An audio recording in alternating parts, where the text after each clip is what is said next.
Welcome back to Tacoma Report. Joining us now is Andrew Arnes, the Service Planning Assistant Manager with Pierce Transit. Andrew, welcome to the show. Thank you for having me. Absolutely. So Andrew, we're going to ask you a few questions, regarding Pierce Transit and what you folks are doing right now. And to start off, can you let our viewers know what is a service change and when is the next service change happening? Absolutely. So a service change is simply just an adjustment to Pierce Transit. It's either our routes or our schedule, or in some cases our bus stops. And why we do that is just to create efficiencies and respond to the evolving needs of our riders in the community. And really our target and our goal every time is just to increase those efficiencies and improve the transit for the community. Our next service change is going to be coming up on Sunday, March 30th. Okay. So just in about a little over a month and a half.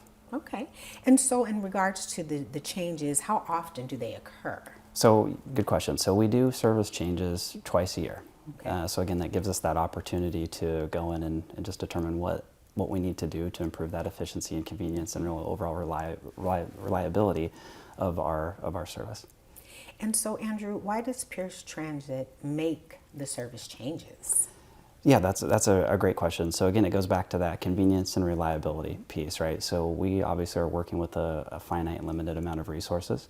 And over time, ridership patterns may change, or we might have development in specific areas, or customer feedback telling us something that may be working well or not working so well. And so we go in and we want to just make sure we're utilizing those resources to the most efficient way possible. And so we go in and look for those opportunities to just increase that performance and provide the best service that we can with, again, those resources that we have. And going back to that keyword of customers, one of the things I love about having conversations like this is the fact that a lot of our organizations use the customer feedback and the community feedback in the decisions that they make. So I'm sure our viewers appreciate that with Pierce Transit as well. We do, yeah. And the feedback actually goes a long way. So we encourage that and definitely welcome that. Absolutely. And so, Andrew, how does a service change happen behind the scenes?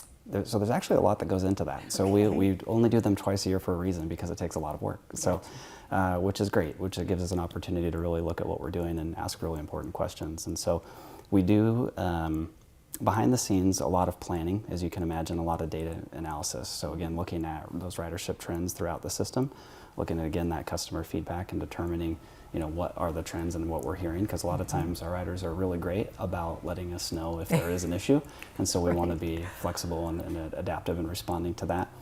Budget is a big piece of that, like what can we afford to do, right? And then also those resources that we have available, like our operators and the folks who drive the bus, that team, and then also the mechanics and everybody else that works at Pierce Transit to provide that service. We have to determine, based on that current landscape, what are we able to provide.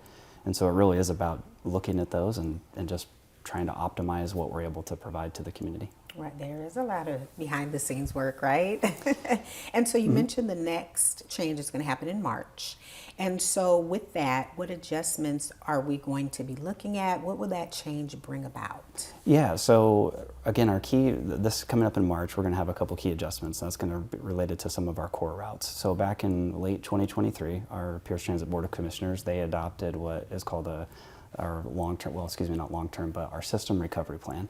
And what that is just a roadmap that guides us through the next few years to get back to pre-COVID service levels and beyond. Okay, and so we have 6 phases that plan encompasses, and so we're going to be working primarily on phase 2, which is adding additional trips and frequency on 2 of our core routes, which is the Route 1 and the Route 3. Okay, and so how will Pierce Transit share information with the public about the service change or changes? Yeah, so we have a really great communications team, and they use a variety of different platforms and mediums to communicate. Primarily, we have a lot of updates and great information available on our website naturally, so piercetransit.org. We use a variety of social media platforms, so Facebook and X and Instagram. A lot of printed materials are available as well, so our marketing team is very diligent in making sure that the community is aware of what's going on at our transit centers and also at bus stops that are utilized higher than others. We also issue a variety of rider alerts via text message as well as email. So riders that use a particular route, they can go onto piercetransit.org/stayconnected and sign up for route-specific rider alerts, and so we will put out schedule changes or detours or any important information that they need to know, and that's delivered to them via text or email. And then we also use the transit app, which is a really convenient way to get around. You can plan your trip through there, and then depending on your trip and the routes that you use there, you can receive real-time updates on either detours or if there's delays or whatever might be going on right to your cell phone. So a variety of options to communicate with riders on the different changes that are Right. coming up. Perfect. All right. And so final question, can you share with our viewers what's coming up the next few months?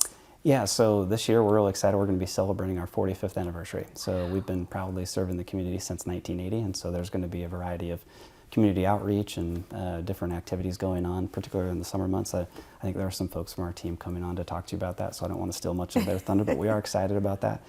We are currently working on some of the stream community line infrastructure improvements. So you may recall that that is a new service that we launched almost a year ago in the March 2023 service change. So that's an enhanced bus route that recently that we implemented. And so we're going to be doing some structural improvements there to the infrastructure, specifically to the different shelters and benches. And we're also going to be implementing some real-time digital route signs, which is a first for us. So that's kind of exciting. Nice. Our runner team, which they're working on some different service improvements there as well. And that runner service is our micro on-demand transit service, and they're going to be implementing some very specific boarding areas. Okay. They're going to help folks, use that service and get to where they're going a lot faster. And then where it is winter, and like I mentioned, I did see a few snowflakes on the way in today. We do have a team that is tasked with responding to extreme weather events or snow events. And so they do a great job of that, because sometimes we have to make route detours or different things to make sure we're operating our service safely for the community.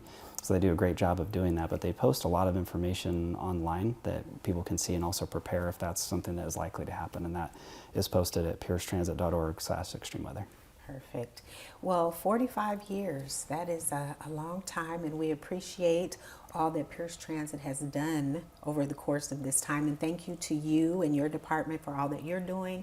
Looking forward to hearing more about the service change, and we hope to have you back again. Absolutely. Thank you for having me. Thank you, Andrew.